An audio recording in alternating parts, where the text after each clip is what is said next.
You're listening to 10-Minute Murder. Lucifer was cast down with his angels and became demon. And demons are very dangerous. Demons, if you believe in them, you help them and they help you. We have a compulsive psychotic out there. He's killed before, and he's likely to kill again. Strikes in the night, and people are wondering when and where he will strike next. In some cases, he's left a signature, a pentagram, the sign of Satan. 13 murders, many counts of robbery and rape and more. The Texas Drifter seemed to attract a collection of courtroom groupies.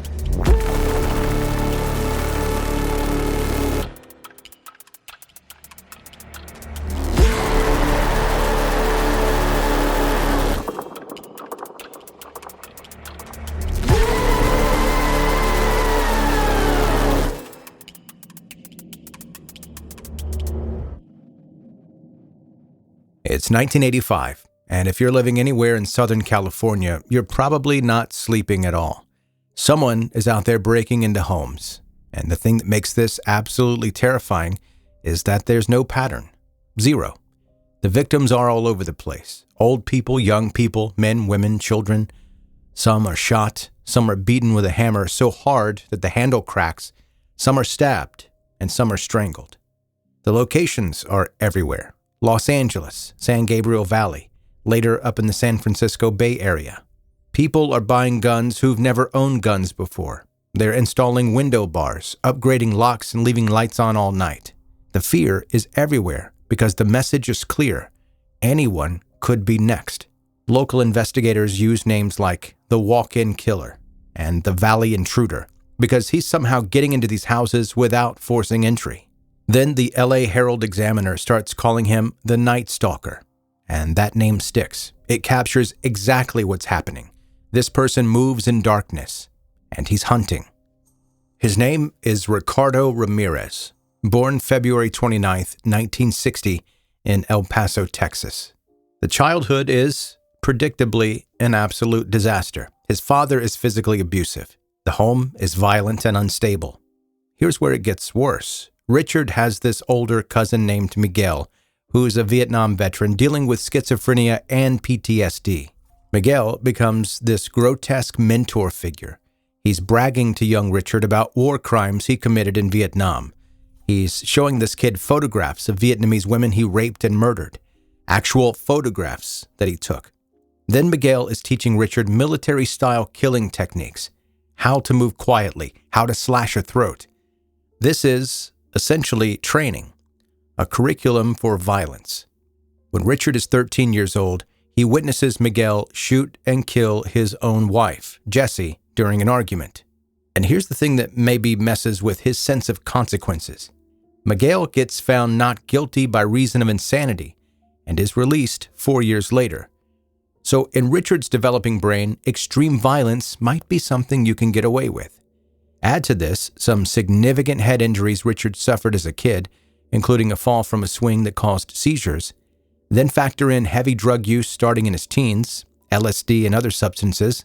You've got this perfect storm of biological vulnerability, extreme trauma, criminal mentorship, and chemical disinhibition.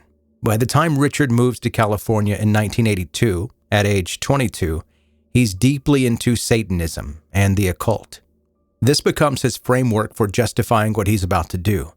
He sees himself as an agent of evil, which allows him to rationalize these crimes as devotion to the devil. His first confirmed murder happens June 28, 1984, a 79-year-old woman. DNA evidence later shows he was also responsible for killing a 9-year-old girl in San Francisco that same year. He's already operating across a wide geographic area before the 1985 spree that makes him famous. The peak terror happens in 1985. The attacks are relentlessly brutal. In late May, he beats up 2 elderly sisters with a hammer. One dies, the other survives, and the force he used cracked the hammer handle. After that attack, he draws pentagrams on one sister's inner thigh and on the bedroom wall. This becomes his signature, these satanic symbols left at crime scenes, like he's turning these places into theaters of evil. At the end of June, he rapes a 6-year-old girl. In July, he rapes an 8-year-old boy in front of the child's mother. 2 weeks after another murder, he sodomizes a woman while the 12-year-old son is locked in a closet nearby. The crimes aren't opportunistic. There's some sort of strategy here. Investigators figure out that he's quickly killing male victims so that he can spend more time brutalizing the women. That's calculated. That's someone maximizing their time inside these homes for a specific purpose. And here's something that adds another layer of psychological torture. In at least 3 cases, there's evidence he intentionally let his victims know he was coming. He wanted them to be afraid before he even got there. That's the definition of control and terror. There's a 6-week break in the attacks at one point, and then he fatally shoots a 66-year-old man. The victim manages to call the police before he dies, which saves his wife from becoming another casualty. Small acts of courage in the middle of absolute horror. The investigation lands primarily with the Los Angeles County Sheriff's Department Homicide Unit, led by 2 guys who are total opposites. You've got Gil Carrillo, who's younger, street smart, and has this persistent hunch that all these seemingly random crimes are connected. Then there's Frank Salerno, this sardonic veteran who solved the Hillside Strangler case a decade earlier. Salerno had this funny line about the Hillside Strangler case. Quote, "You only get a case like that once in a career." Turns out he was very, very wrong. And the Night Stalker case is somehow worse. Early on, Carrillo is convinced these attacks are linked. Salerno is skeptical because there's no victim pattern. Everything they know about traditional profiling at this point says this can't be one person because the victims are too diverse, the methods are too varied, the locations are too spread out. Carrillo keeps pushing, and slowly, the evidence starts backing him up. After investigating one of the murders, they find a shoe print in an open bedroom window. The print matches an Avia athletic shoe, which at the time is a brand that's new to the United States. Investigators track down that only one pair of that specific type had been sold in the area. This gives them a physical link across multiple crime scenes and helps them create a composite sketch. Then comes the stolen Toyota. After one of the murders, Carrillo and Salerno locate the car Ramirez used. It's been wiped clean of fingerprints. Inside, they find this tiny, crucial detail: a business card for a dentist in Chinatown.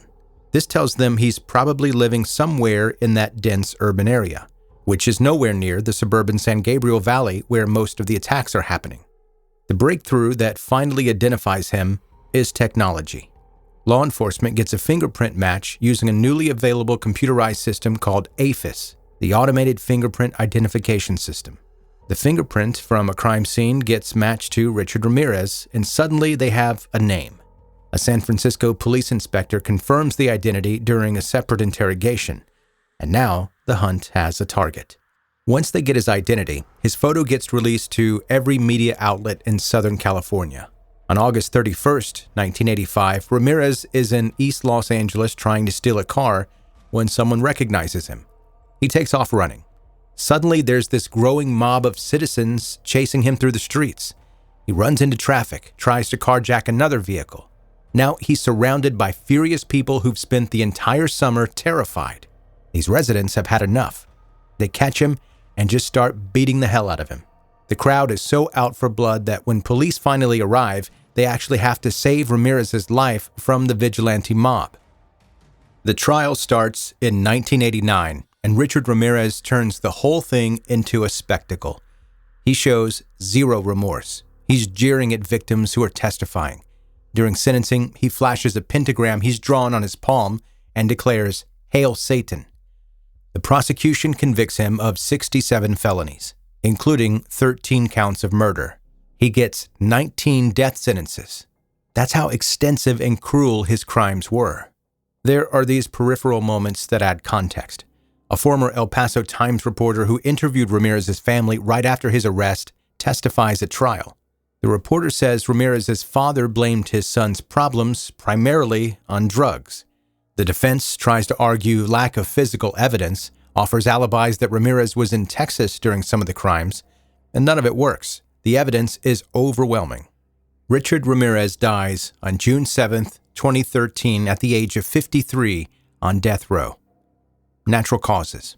He never shows remorse, never breaks character as this unrepentant psychopath. Even after his death, DNA evidence links him to that 1984 murder of the 9-year-old girl in San Francisco, confirming his victim count was higher than the 13 he was convicted for. This case fundamentally changed how law enforcement approaches serial crime. The Night Stalker proved that killers can actively defy patterns, can operate across multiple jurisdictions, can switch up their methods and victim types to stay ahead of profiling. The AFIS breakthrough showed that technology integration across departments is essential. For people living in California in 1985, the memory of that summer never fully goes away. The fear of someone coming through your window in the middle of the night became permanent vigilance. The Night Stalker changed how an entire region thought about security. Richard Ramirez was a monster created by trauma, mentored by evil, and enabled by his own disconnection from humanity. The summer of 1985 was proof that sometimes the scariest predators are the ones who follow no rules at all. There is such a thing as a death rattle.